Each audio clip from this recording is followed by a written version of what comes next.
Hey guys, Andy here from Mediocre Hobbies coming at you with something a little bit different.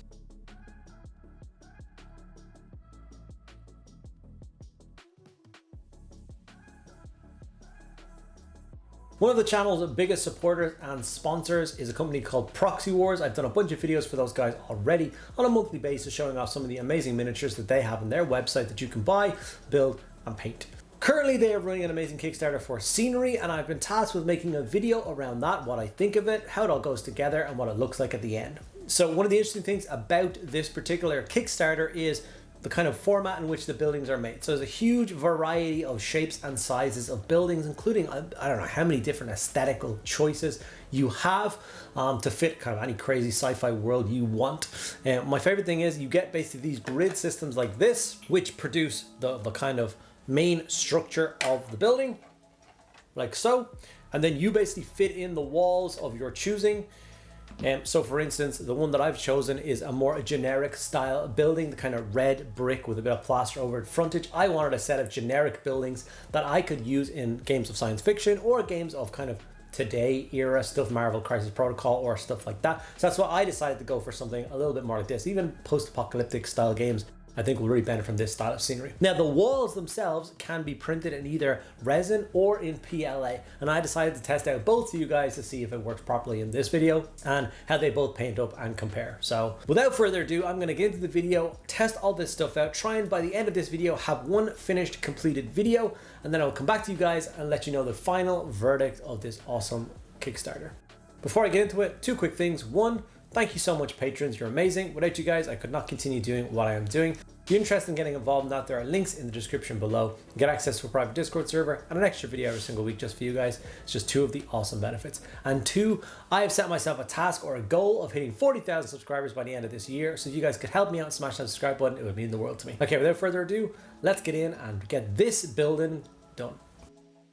Like I said in the intro to this video, the buildings themselves can be printed in a number of different ways. So the main structure, like the framework that this is, must be printed in PLA, but all of the wall inserts can be printed in either PLA or in your standard traditional resin. So if you do have a plastic and a resin printer, you can utilize both.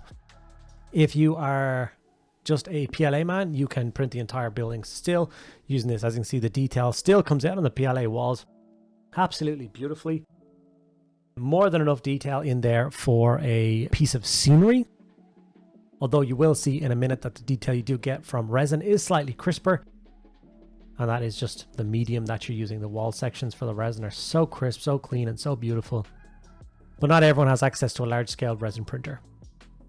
Even knowing the sharp detail you get from these particular pieces, I don't know for the rest of my buildings, will I bother with the resin pieces, or will I just keep chugging away with my kind of 3 FDM printers, chugging off scenery after scenery after scenery and getting them done. I'm not 100% sure yet. Maybe by the end of the painting process, I take a step back and after a day or two, I look at the scenery piece again and decide whether I want to put that much effort in. But as you can see, the wall sections click smoothly and efficiently into the slots provided to create different things. You can obviously take these in and out if you want to swap out different wall sections, or if you want to store the building in a different way or anything like that. That is an option you can do. This is one of the main features of this particular Kickstarter, is the idea that you can kind of break apart all these buildings, get in at different floors to fight around, and then obviously for storage you can change things around. So for me, this is a simple 2-story ruined building. So I don't think I'll be modifying or changing it quite a lot. I like quite a sturdy building. So for me, I'm going to glue these all into place and get one kind of solid piece for me to paint up. You can see the resin pieces also, of course, slot very smoothly and efficiently into the PLA or plastic base building. And I think these are some of the pieces that I'm not sure how they would print for the PLA, the pipe work, and then the kind of like mailboxes and the energy boxes and fuse boards and all those really beautiful details that this guy has added to this Kickstarter, which really do make a project, I think.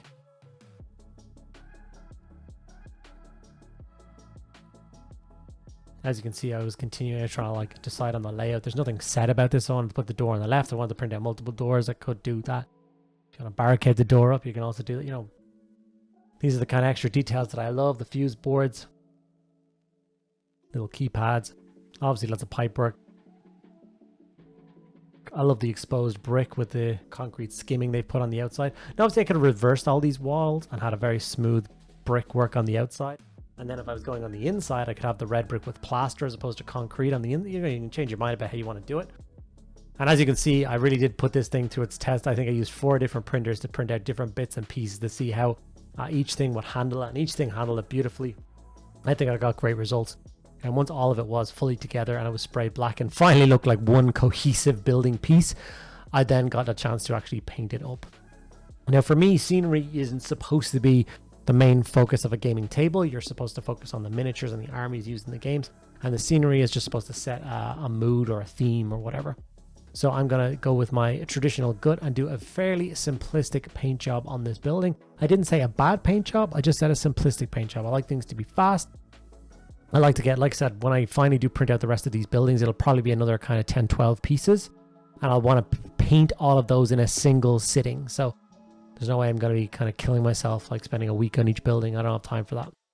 So I got a nice red brick, red kind of a color, dark reddy brown color, and I airbrushed onto all the brickwork that you have across this building.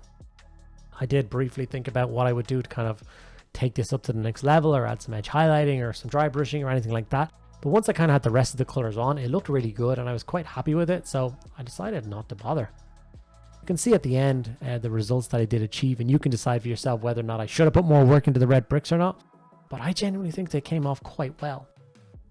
And as you can see, there is quite a lot of exposed red brick on the outside, even when it does have that broken concrete skimming. So for that particular broken concrete skimming, I just went for 2 shades of gray, a dark gray and then a mid-tone gray. So I'm obviously using a fine pointed airbrush. As you can see, the spray is quite small, which gives me a little bit better control, which means I can just airbrush around this entire thing and get those designs or broken bits of concrete done over the red brick without overspraying it too much or getting too much where it's not supposed to be. If it does get a little bit where it's not supposed to be, that's okay. It's scenery once again. You don't need to panic. This is a fairly enjoyable airbrush process that I do. Something I have a lot of practice with. So as you can see, if you get a good airbrush, you can kind of dictate where it goes. There was no masking or anything like that with this. It was just straight from brush. And obviously that wall itself, I think, is already looking stunning. One of the things that I did think about quite a bit when I was kind of 3D printing the resin walls is the idea that if I want to go and do a diorama, or I want to put a miniature in a particular setting on a plinth, if I'm going to do a paint job, doing like an L section of that beautiful red brickwork to set a backdrop for a miniature is definitely something that I want to do. And I can only imagine the hundreds and hundreds of different wall designs that are available from this Kickstarter that I can use for doing stuff like that. Even for me, who needs to take photographs of miniatures quite a lot, and for different videos or for Instagram posts or in, I don't know, Twitter or any of those other things that I post miniatures on, creating a bunch of different backdrop pieces might be a very strong way to move forward and use a lot of these parts. As you can see, I'm going in with a lighter gray now and just hitting the middle sections of this. What I'm going to do now is I'm going to hand over this video to the creators of this Kickstarter and let them explain briefly what their Kickstarter is all about and some of the different awesome components you can get with the Kickstarter. Let me give you some insights about this new campaign. A revolutionary file manager. Print entire cities with ease. The Outpost, the brand new biome, is 300 buildings and ruins for $20. Damocles Legacy. This is 5 biomes, 1,500 buildings and ruins for $61. The Loyalty Pledge. The new biome and updates for only $7. Literally thousands of bases, terrains, and game accessories. Over 2,300 pledges from previous campaigns, including late pledges. Now, let's dive into what makes this campaign truly unique. The first critique that came with the Damocles construction system was the overwhelming feeling due to the excessive number of files. Indeed, even though the system was very efficient for an experienced user, it remained opaque for a casual user. The WYSIWYG system solves this problem. It's a revolution in how you select and download 3D buildings. Imagine being able to download an entire urban landscape for your thematic tables, hundreds of buildings and ruins accessible in just a few simple clicks. The code takes care of everything, remembering your preferences and download options, and sends you just the files you need, organized by floors. Selecting files now takes only a few seconds. I mean, even me who has been given access to all the files of this Kickstarter feel overwhelmed with the amount of different options that I'm going to have moving forward. Definitely someone who likes to have different planets to fight over in campaigns and stuff. Like the idea of only having a single kind of style of gaming table in your house to play through all of your games is definitely not something that appeals to me. If I could, I would have a specific table almost for each army, where they fight, what they like to fight around or on. And I think if I get even more space moving forward, finally get to move into something like a studio and get to store vast arrays of more scenery, there may be multiple biomes printed from this Kickstarter and used in games. For now, I'm going to focus on my dream post-apocalyptic style table. One thing I didn't have access to for this particular adventure was the like graffiti or posters and stuff. I didn't really get a lot of chance to. I know Green Stuff World does do graffiti stencils or graffiti transfers. And I think they would have made this building look absolutely phenomenal at the end. So that's something I think I will probably add into this piece when I'm done. So at this stage, I'm just adding some metallic. So I have a lead belcher paint. And I am just obviously applying that to all of the extra parts of this piece. So all of like letter boxes, the pipe works, and all those things. Now for my secret weapon, I grabbed some kind of greeny brown shade. So for me, it's a Tony and Camo shade that I'm using. And this is what I airbrush across lots of the building. So all of the pipe work, all of the metallics are going to get it. All of the nooks and crannies and crevices and everything like that is going to get this green shade. I want this building to look old. I want it to look like lots of water damage. Even things where certain people may not have found a bathroom when they may have gone against the corners of buildings. I like doing the bottom corners of buildings quite heavily with this shade. It adds to the kind of realism of it. And I know you can't really see what's going on from this particular angle, but I will swap to a more appropriate angle in a moment. You'll see what effect that green does have on the building from it going from this kind of collapsed new building to, like I said, that more post-apocalyptic theme of building. I love how it turns out. It's one of my favorite things to do. It's something that I learned on doing my fantasy village. My medieval style village would have the same kind of tones and red brick to it. So I just follow that through here. And as you can see, it does leave a really nice effect, and it definitely does age and weather the building really fast, but I think quite effectively. And obviously with the metallics that I just did, a nice simple coat of silver, it is nice to just kind of give that a coat of dark green. You could bother rusting it and adding oil streaks and all those kind of bits and pieces, and maybe that's something you want to do. And if I was doing it for, say, a backdrop for photographs, I would put that extra effort in.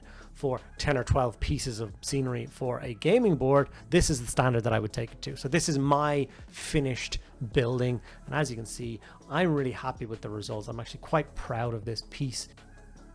I absolutely adore the Kickstarter. Like I said, I really did put it through my paces with all the different prints from all the different machines to see if it would all come together and work perfectly. And I'm happy to report that it did. I'm super pleased. So if you are interested in backing it, please check it out below. Okay guys, and there we have it. My first new kind of post-apocalyptic building. Ruined building is now complete using the awesome new building sections from the new Kickstarter from ProxyWars.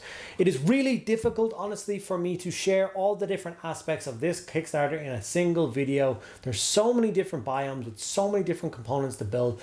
All of the different sets are already fully backed. So if you backed it now, you are guaranteed to get your bits and pieces.